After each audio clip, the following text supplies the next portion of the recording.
the next Democratic primary debate less than a month away, and the 2020 election drawing closer and closer here. Election security and interference from foreign countries are front of mind. Here to tell us what lawmakers are doing to protect the integrity of our elections is UW-Madison journalism professor Youngmi Kim. Welcome to Live at 4. Thanks for being with us today. Let's start by going back to 2016 when the voter suppression. You're studying that. What are you finding? Yes, the recent Senate Intelligence Committee report cited one of our studies. The study focuses on Russian election interference in the 2016 presidential elections. We examined the entire Facebook and Instagram ads purchased by the Internet Research Agency, a Kremlin-linked Russian influence campaign operation.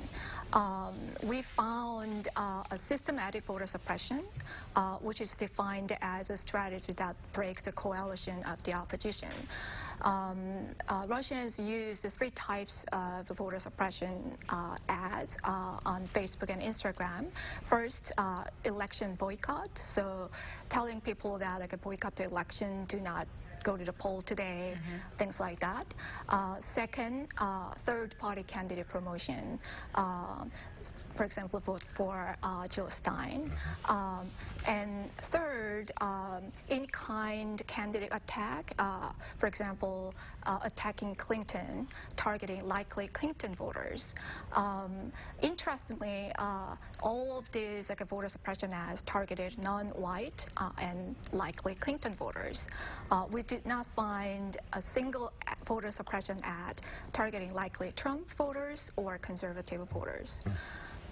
So this study is the first study that systematically examines the voter suppression on digital platforms and provides more nuanced explanations for Russians' anti-Clinton and pro-Trump biases back in 2016. Yeah. And there's such a breadth to look at here. I guess my question for you would be, we hear so much about what lawmakers are trying to do, and we hear Mark Zuckerberg giving his sense. What do we do about all of this, or what do we do to protect ourselves? So since we discovered election interference in 2016 elections, the Congress introduced some bills that would address political campaigns and digital media. Unfortunately, however, we do not have any effective policy that combat against election interference on digital platforms. Now, large tech platforms like Facebook, Google, and Twitter have and implement self-regulatory measures, but they fall short of public expectations. Just a couple of days ago, Facebook took down 750,000 posts on Instagram and Facebook. Those are all posted by the same Internet Research Agency. So fortunately, my team captured some of the posts before Facebook took down those posts, and then I found exactly the same strategies and tactics. So posing as a domestic political campaign, attacking a major Democratic candidate, targeting their likely voters, or just promoting election boycott or political cynicism. Sure. So should we be worried about the 2020 election? Of course. It's a lot of discussion focuses on content moderation or so-called censorship, but I think we need to have a more conspicuous and clear and comprehensive and consistent transparency measures. What makes digital campaigns different than broadcast campaigns is that digital campaigns, especially promoted messages, showed up to targeted individuals only.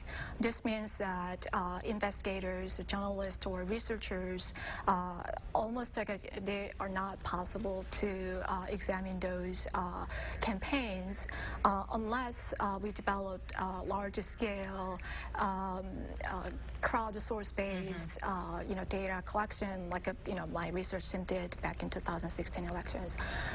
So I recommend more comprehensive transparency measures at every level. So tech platforms need to be more transparent and then share information with like a civil society and the general public.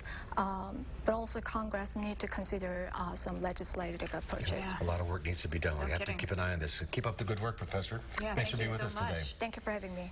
There's more at 4, including a full look at your first solar forecast. And an organization has a new video out saying the UW-Madison campus is not inclusive and the culture needs to change. We'll share that story at 5.